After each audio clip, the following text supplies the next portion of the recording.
প্রিয় বন্ধুর মৃত্যুর রহস্য খুঁজতে গিয়ে দেবা খুঁজে পায় এক বিস্ময়কর চেয়ার, যা দিয়ে কোনো মৃত প্রাণীকে মুহূর্তের মধ্যে ছাই করে ফেলা যায়।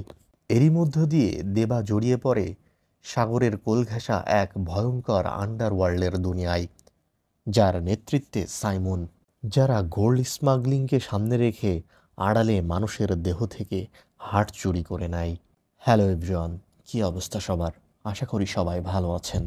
নতুন আরও একটি মুভি এক্সপ্লেনেশন নিয়ে চলে এলাম আপনাদের মাঝে। আজকে আমরা কথা বলবো দক্ষিণ ভারতীয় তামিল ভাষার অ্যাকশন থ্রিলার মুভি কুলি নিয়ে। মুভিটিতে অভিনয় করেছেন রজনীকান্ত, নাগার্জুন, শৌভিন শাহির, উপেন্দ্র, শ্রুতি হাসান, সত্যরাজের মতো অভিনেতা অভিনেত্রীরা। মুভিটির চিত্রনাট্যকার ও গল্প লিখেছেন লোকেশ কানাগরাজ। মুভিটির কাস্ট এবং ডিরেক্টরদের নাম শুনে বুঝতেই পারছেন মুভিটি কেমন হতে চলেছে। তাহলে চলুন দেরি না করে শুরু করি এক রহস্যময় অধ্যায়। শুরুতেই আমরা দেখতে পাই বিশাখাপত্তনম বন্দরে চোরাকারবারি সাইমন জেভিয়ার তার লেফটেন্যান্ট দয়ালের সাথে সোনা এবং বিলাসবহুল ঘড়ি পাচারের একটি অভিযান পরিচালনা করে। সাইমনের ছেলে অর্জুন তার পরিবারের অপরাধমূলক ব্যবসা প্রত্যাখ্যান করে এবং একজন কাস্টমস অফিসার হয়। দয়াল কুলির ছদ্মবেশে থাকা একজন গোপন পুলিশকে হত্যা করে, যিনি পরে এই দলের অন্য একজন গোপন কর্মকর্তার পরিচয় প্রকাশের জন্য 2 কোটি টাকার পুরস্কার ঘোষণা করেন। চেন্নাইতে দেবরাজ একটি কাঠের বোর্ডিং হাউস চালান। তার বন্ধু রাজশেখরের মৃত্যুর খবর পেয়ে তিনি শেষকৃত্যে যোগ দেন, কিন্তু রাজশেখরের মেয়ে প্রীতি তাকে তাড়িয়ে দেন। একজন মাতাল বন্ধু রবি স্বীকার করে যে সে এবং রাজশেখর তাদের জীবন ধ্বংস করে দিয়েছে, যার ফলে দেবা তদন্ত করতে বাধ্য হয়। ময়নাতদন্তে যদিও হার্ট অ্যাটাকের কথা বলা হয়েছে, দেবা বুকে আঘাতের প্রমাণ খুঁজে পায়। রাজশেখর একবার ভেঙে পড়েছিলেন। পশুর দেহাবশেষ নিষ্পত্তি করার জন্য একটি বৈদ্যুতিক চেয়ার আবিষ্কার করেছিলেন। তার পেটেন্ট প্রত্যাখ্যান করা হয়েছিল। সাইমন তাকে হত্যার শিকারদের নিষ্পত্তি করার জন্য মানুষের ব্যবহারের জন্য এটি অভিযোজিত করতে বাধ্য করেছিলেন। দয়াল প্রীতিকে অপহরণ করার চেষ্টা করেন, কারণ তিনি তার বাবার পরে বৈদ্যুতিক চেয়ারটি কিভাবে পরিচালনা করতে জানতেন। কিন্তু দেবা হস্তক্ষেপ করেন এবং তার সাহায্যে চেয়ারটি ব্যবহার করে অপারেশনে যোগ দেন। দেবা প্রীতিকে এই পেশা ছেড়ে দিতে বলেন, কিন্তু প্রীতি অসহায়, কারণ সে তার বোনদের সমর্থন করতে চায়। অবশেষে সাইমন দেবাকে দয়ালকে কবর দিতে বলে, দাবি করে যে সে একজন গোপন পুলিশ। তারা দয়ালকে জীবিত আবিষ্কার করে। সে তার পরিচয় প্রকাশ করে এবং প্রীতিকে হুমকি দেয়। সাইমন দেবাকে দয়ালের রাজশেখরকে হত্যার একটি ভিডিও দেখায়। দয়াল পরে নেলোর থেকে দেবার সাথে যোগাযোগ করে, আনুগত্য দাবি করে এবং প্রীতিকে তার গোপন আস্তানায় জিম্মি করে রাখে। দয়ালের নির্দেশ অনুসরণ করে, একটি বন্দর ভল্টে প্রবেশ করে এবং কুলিদের লক্ষ্য করে একটি হৃদয় পাচারকারী চক্র আবিষ্কার করে।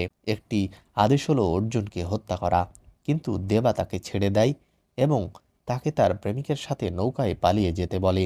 দয়াল ছাদে প্রীতিকে হুমকি দিয়ে প্রতিশোধ নেয়, কিন্তু দেবা তার আসল নাম দিলীপ এবং ত্রিশূরে কনস্টেবল হিসেবে কর্মরত পুলিশের অতীত প্রকাশ করে তাকে অস্থির করে তোলে।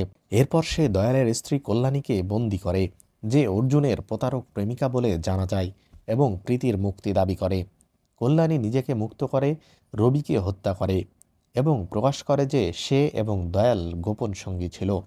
সে দয়ালকে প্রীতির পেছনে ধাওয়া করার নির্দেশ দেয়, যে ট্রেনে করে পালিয়ে যায়, কিন্তু অনিচ্ছাকৃতভাবে রাজশেখরের একটি কোড ব্যবহার করে দেবাকে ফোন করে। দেবার সহযোগী দয়ালের হাত থেকে তাকে রক্ষা করার জন্য নিজেকে উৎসর্গ করে, যে দয়াল বেঁচে যায়। কল্যাণী দয়ালকে তার গাড়িতে যেতে বলে, যা পার্ক করা ছিল। দয়াল সেখানে অর্জুনকে খুঁজে পায়। দয়াল সাইমনকে ফোন করে এবং প্রকাশ করে যে সে বেঁচে আছে এবং তার সামনে অর্জুনকে হত্যা করে। সাইমন চেন্নাই যায় এবং দেবা এবং প্রীতির বোনদের হত্যা করার জন্য দেবার প্রাসাদে তার লোক পাঠায়, কিন্তু দেবা তার লেফটেন্যান্ট কালিশা এবং দেবার সাথে কাজ করা 18 জন কুলিদের সাহায্যে তার লোকদের হত্যা করে। চেন্নাই পৌঁছে কল্যাণী প্রীতিকে বন্দি করে, কিন্তু সাইমনের লোকেরা তাকে অপহরণ করে। সাইমন দয়ালের সামনে কল্যাণীকে হত্যা করে, তারপর প্রীতিকে ধরে তার হৃদয় সংগ্রহ করে। দেবা জাহাজে হামলা চালায়, তার অতীত প্রকাশ করে। 1990-এর দশকে সাইমনের বাবা জেভিয়ার এবং তার সঙ্গী কাক্করের অধীনে উত্তর ভারতীয় শহরে মান্ডোয়া নামক একটি কুলি ইউনিয়নের নেতা হিসেবে তিনি তাদের শোষণের বিরুদ্ধে লড়াই করেছিলেন। যখন তারা তাদের মাদক পাচারের বিষয়টি ধামাচাপা দেওয়ার জন্য 100 জন কুলিকে হত্যা করার চেষ্টা করেছিল, তখন দেবা এবং কালিশা বিদ্রোহের নেতৃত্ব দেয়। 70 জন কুলিকে হত্যা করে জেভিয়ারকে হত্যা করে। এক তরুণ সাইমন তার বাবার মৃত্যু প্রত্যক্ষ করার চেষ্টা করেছিল, কিন্তু তার মা তাকে বাধা দেয়, যা তার জীবনের একটি মর্মান্তিক ঘটনা হয়ে ওঠে। সাইমনকে প্রীতি তার মেয়ে বলে জানায়, দ্বন্দ্বে জড়িয়ে পড়ে এবং হত্যা করে, এবং কুলিরা জাহাজটি ধ্বংস করে দেয়। পরে দেবা কালিশা প্রীতি এবং তার বন্ধের দাহা নামে একটি বিশ্বব্যাপী সিন্ডিকেট নেতা অপহরণ করে মরুভূমিতে নিয়ে যায়, যে কাক্করের ছেলে বলে প্রকাশ পায়। মুগ্ধ হয়ে দাহা দেবাকে তার ডান হাতের লোক হিসেবে জায়গা দেয়। দেবা রাজি হয়, এই শর্তে যে তার কুলিদের ছেড়ে দেওয়া হবে। দয়ালকে অবশেষে বন্দি করা হয় এবং জীবন্ত কবর দেওয়া হয়।